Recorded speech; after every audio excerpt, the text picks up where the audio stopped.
नमस्कार दोस्तों, Ashok Singh agree show में आपका स्वागत है। मैं हूं आपके साथ अशोक सिंह।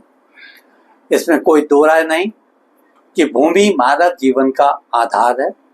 भोजन, वस्त्र और आवास के लिए भूमि सबसे महत्वपूर्ण संसाधन है, परंतु भूमि के अत्यधिक शोषण से दुनिया में बड़ी मात्रा में भूमि बंजर या अनुपजाऊ हो चुकी है। इन पर सामान्य फसलों की खेती करना नामुमकिन सा होता जा रहा है। लगातार बढ़ती जनसंख्या, अंधाधुंध औद्योगिकीकरण, प्राकृतिक आपदाएं, बढ़ता शहरीकरण और अवैज्ञानिक कृषि पद्धतियों ने भूमि की उर्वरा शक्ति को बुरी तरह से प्रभावित किया है। यही कारण है कि आज बंजर भूमि की बढ़ती समस्या वैश्विक स्तर पर विकराल चुनौती का रूप धारण कर चुकी है। आज के इस कार्यक्रम में इसी महत्वपूर्ण विषय पर चर्चा करने जा रहे हैं, ताकि आप भी इस समस्या की गंभीरता को समझें और यथासंभव इसके समाधान में योगदान दे सकें। एपिसोड शुरू करने से पहले एक बार फिर से आपसे आग्रह करना चाहेंगे कि इस वीडियो को अंत तक अवश्य देखें, ताकि आप भी इसमें दी जाने वाली जानकारियों का भरपूर लाभ उठा सकें। तो दोस्तों, कार्यक्रम की शुरुआत करते हैं। इस एपिसोड को आगे बढ़ाने से पहले यह समझना जरूरी है कि बंजर भूमि आखिर किसे कहा जाता है। ये ऐसी भूमि होती है जिस पर सामान्य परिस्थितियों में फसल उगाना और खेती संभव नहीं होती। ऐसी भूमि में आवश्यक पोषक तत्वों यानी नाइट्रोजन, फास्फोरस, पोटाश आदि की जबरदस्त कमी होती है।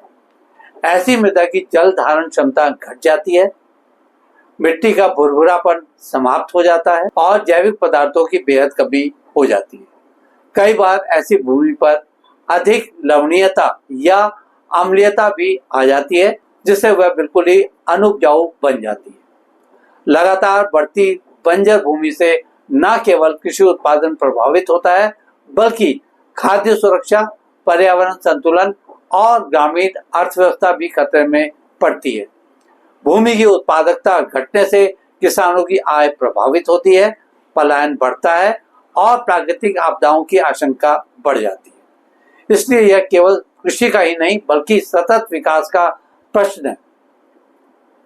भूमि के बंजर होने के मूल कारणों पर भी गौर करना जरूरी है। अत्यधिक रासायनिक खाद और कीटनाशकों का प्रयोग करने से मिट्टी के प्राकृतिक सूक्ष्म जीव नष्ट हो जाते हैं, जो मृदा को उपजाऊ बनाने में मददगार होते हैं।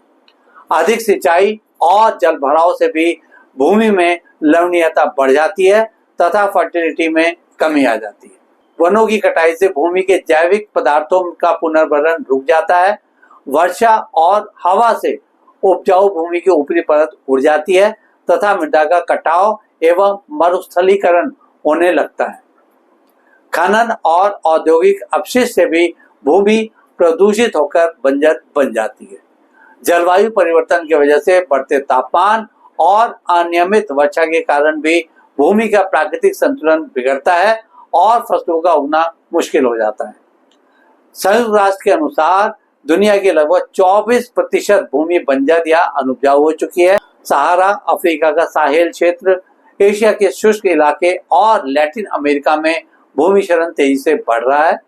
हर साल लगभग 2.25 करोड़ हेक्टेयर उपजाऊ भूमि मरुस्थल या बंजर भूमि में बदल रही है। यदि यह स्थिति जारी रही तो आने वाले वर्षों में खाद्य सुरक्षा पर गंभीर संकट खड़ा हो सकता है।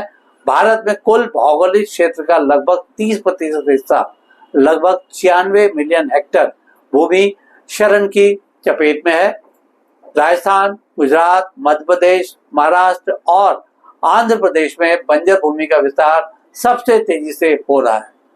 जल भराव, लवणीयता और मरुस्थलीकरण के कारण खेती योग्य क्षेत्र घट रहा है।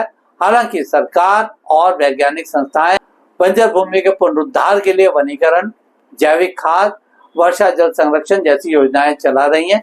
इस क्रम में यह समझना भी जरूरी है कि बंजर भूमि पर खेती करना कठिन क्यों हो जाता है। सबसे पहली बात तो यही कि ऐसी मृदा में आवश्यक पोषक तत्वों की बेहद कमी होती है और इनकी जल धारण क्षमता बहुत कम हो जाती है। मिट्टी का पीएच संतुलन बिगड़ जाता है और यह अधिक लवणीय या अम्लीय हो सकती है। ऐसी भूमि में अमूमन जैविक पदार्थों और सूक्ष्म जीवों का अभाव हो जाता है, मिट्टी कठोर हो जाती है तथा सूखी सतह होने के कारण जड़ों का विकास नहीं हो पाता। अब यह सवाल उठाया जा सकता है कि क्या बंजर भूमि पर किसी भी तरह की फसलें उगाई जा सकती हैं? यद्यपि ऐसी भूमि पर सामान्य फसलें उगाना कठिन होता है, परंतु कुछ पौधे और फसलें बंजर भूमि पर भी सफलतापूर्वक उगाई जा सकती हैं।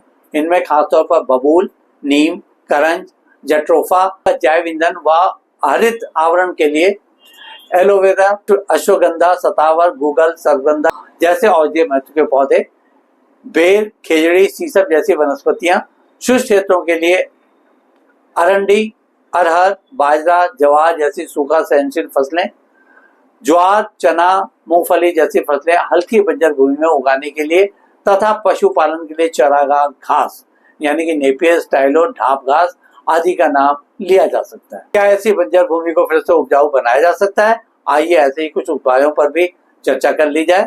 जैविक खाद और कंपोस्ट भूमि में कार्बनिक पदार्थ बढ़ाते हैं। हरी खाद फसलें जैसे सन या ढैंचा मिट्टी की संरचना सुधारती हैं। वर्षा जल संचयन और ड्रिप सिंचाई नमी बनाए रखने में सहायक होती हैं। जिप्सम और चूना लवणीय तथा अम्लीय भूमि को सुधारने में उपयोगी होते हैं। वनीकरण और घास लगाने से मिट्टी कटाव रुकता है। मृदा परीक्षण करवाने से सही ढंग से संतुलित उर्वरक उपयोग कर वैज्ञानिक खेती की ओर कदम बढ़ाए जा सकते हैं। सूक्ष्म जीव आधारित उर्वरक जैसे राइजोबियम, एजोटोबैक्टर आदि भूमि में नाइट्रोजन स्थिरीकरण में सहायक होते हैं। इन सभी उपायों के बावजूद बंजर भूमि को अगर उपजाऊ बना पाना संभव नहीं हो तो ऐसी भूमि के अन्य तरह के वैकल्पिक उपयोग भी संभव है, जैसे सौर ऊर्जा पार्क और पवन ऊर्जा संयंत्र की स्थापना, औद्योगिक क्षेत्र और आवासीय परियोजनाएं, चारागाह विकास, जैव विविधता संरक्षण और वन्यजीव आश्रय स्थल तथा मनोरंजन स्थल। इसके अलावा पर्यटन और इको टूरिज्म पार्क आदि भी यहाँ पर बनाए जा सकते हैं। आज के एपिसोड में बस इतना ही दोस्तों। कल एक नए विषय पर चर्चा करने के लिए दोबारा इसी समय पर हाजिर होंगे। दोस्तों अगर आपको वीडियो पसंद आया हो तो इसे लाइक करें, शेयर करें और हमारे चैनल को सब्सक्राइब करना ना भूलें। आपके पास कोई सवाल या सुझाव हो तो कृपया कमेंट बॉक्स में लिखें। हम आपके सवालों का जवाब देने के लिए हमेशा तैयार हैं। तो कल आपसे फिर एक और नए विषय के साथ मुलाकात होती है। तब तक के लिए नमस्कार।